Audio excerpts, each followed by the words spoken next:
What's up guys, my name is Carl and welcome to Tech Hunter.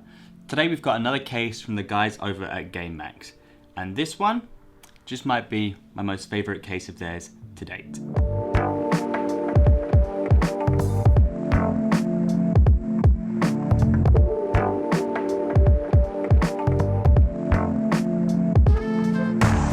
So the Gamemax Solar is the first case I've checked out in 2019. And being in the year 2019, we've got a few ground rules that need to be covered first. Tempered glass, check. PSU shroud, check. RGB lighting, check. So now we've covered pretty much everything there is. That's the end of the video. Just kidding. The Solar has a lot more to offer than that. Starting at £60 in the UK for the black version and £65 for the white version, depending on retailers, the Solar has a lot of other quirky little features hidden inside its plastic exterior. So this is everything you get for your £60 outlay. You get an integrated GPU holder to help reduce your GPU sagging and stop it looking a little bit limp. You get integrated ARGB, yes, addressable RGB LEDs on the front and side of the case, just a few inches below that tempered glass panel. Could have given you a nice underglow. You get that full length dust filter at the bottom and at the top of the case as well. You have room for 2 hard drives below the power supply shroud and room for 2 SSDs just above that shroud. I decided to put both my storage drives below for neatness and remove the SSD caddies from above just to make for a slightly cleaner look. Though the screws are still there, but it looks a little bit cleaner I think. The I/O consists of 2 USB 3.0 ports, a power button, HD audio, a reset button, and the LED control button. It would have been nice to see a fan controller up here too to control the fan speeds for the integrated LED and fan hub inside the case. Yep, you heard that right. Whilst this case comes with absolutely 0 fans, it does have a fan controller ready to go. It has the LEDs for the front and side of the case connected to it, and a 3-pin motherboard sync cables coming off so that you could control them through ASUS Aura Sync or MSI Mystic Light or other motherboard softwares, for example. The integrated controller has support for up to 8 LED devices, but they do use Gamemax's own proprietary connector. So if you want to expand your RGB illumination, like I have, you'll need to use some Gamemax fans, so I decided that 5 would be a good amount, so there is room for 6 in total though.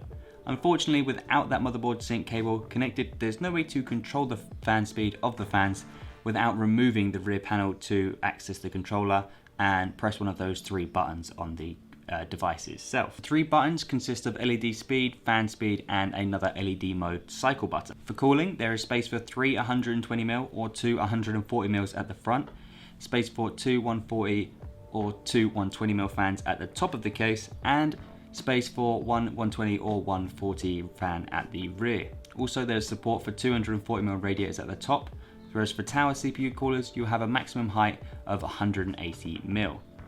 Other internal dimensions such as the max GPU length is at 360mm, providing you don't have any fans installed at the front of the case, kind of reducing that space. The internal cable management depth at the rear is a disappointing 22mm, more on that later, and the overall total dimensions for the case are a height of 448mm and a width of 200 and a depth of 374 meters.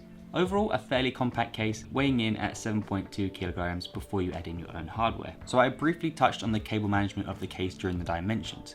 When it comes to kind of cheaper cases, this is easily where one of the first places the manufacturers can cut costs. By having a narrower chassis overall, obviously reduces the amount of room around the back to hide or stuff your cables, and it also costs less to obviously you're using less material. If you're using standard flat cables that might come with your PSU, then you're unlikely to run into any issues here.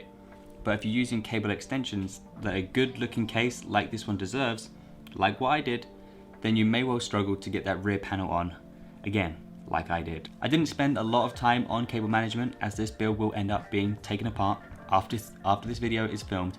So if I can get away with not having to spend a lot of time perfecting and training every single cable, I sure as hell will. When it comes to building a lot of systems, cable management and the space for more cables or thicker cables are a big deal to me personally. But once it's built, you never really have to go back there again. So for a lot of people, I can understand why this can get neglected. Fortunately, below the PSU shroud, there's a great big void for cramming cables in, so I duly obliged. The PSU shroud is cut a bit short though to allow for an extra fan to be placed at the front of the case at the bottom, but when you kind of look at the front panel, you can already imagine that it's not designed for airflow. So I would have preferred maybe just completely covering that PSU shroud for a cleaner look, as that extra fan is unlikely to do anything anyway, with the only intakes for the front being the small cutout right at the top of the front panel. So let's take a look at the airflow situation of this case. Judging by the giant cutout and magnetic dust filter at the top, that's where I assume that Gamemax is expecting most of your kind of intake airflow to come from. But with the fans being all the way up there and your GPU being all the way down here, it may well start to suffer and get a bit toasty. So let's take a look at how things perform with the 5-fan configuration I've got set up, and we'll see what happens.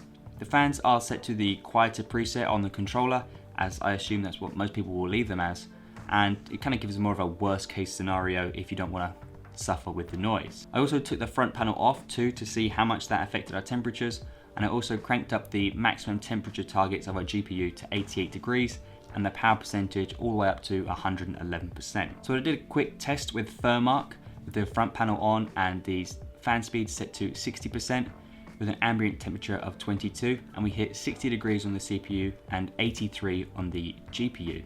Taking the panel off, we can see that we kind of dropped by about 5 degrees on both the CPU and GPU, so it's definitely worth considering to remove that front panel if things do get hot. And I'd expect those temperatures to be even lower if we cranked up the fan speed, but for the sake of my ears and those around me, I left them at kind of their quieter preset. If I'm honest, I was expecting a bigger drop, but with only having a non-overclockable CPU in here, I wasn't expecting it to be running that hot in the first place, considering it's got that AIO strapped onto it. If you've got a hot chip in your PC like an 8700K or a 9900K, then I'd perhaps recommend keeping that front panel off and cranking up those fans during intense loads like video rendering. Overall though, I'm really happy with the Gamemax Solar, and I'd recommend it to people who are looking for that bit of extra bling for their case. Though you will have to provide your own fans, I feel like the LEDs on the front and the side of the case are cool enough that if you were to fit other fans like Corsair or Be Quiet fans, for example, inside, they wouldn't look out of place. Room for expandability as far as storage might be a concern for some people, but room for 4 SSDs and the increasing popularity of M.2 drives means that most people are unlikely to fill them all anyway. Cable management is a bit of a struggle compared to something like the similarly priced and similar looking NZXT H500, and the tempered glass panel is also easier to work with on that case too. But if you're looking for something that kind of stands out from the crowd with those big, huge addressable RGB LEDs and the ability to kind of easily expand that kind of RGB-ness in the future, you're then looking at something more expensive like the NZXT H500i, which costs you around £100. So you can save £40 now, spend that on like 5 or 6 fans, and have a truly glorious looking build like this one next to me.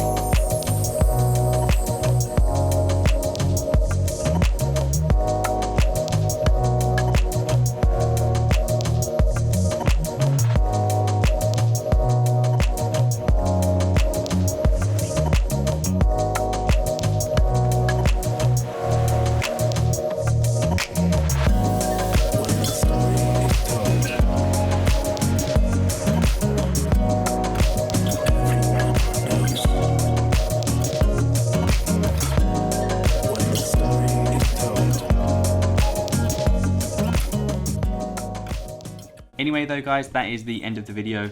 As always, if you like this kind of stuff, feel free to click that like button. If you didn't, click that dislike button. Leave your comments down below, let me know what you thought about today's video. And if you decide my face hasn't offended you, don't forget to click that subscribe button so we can see each other again soon. Thanks for watching, cheers.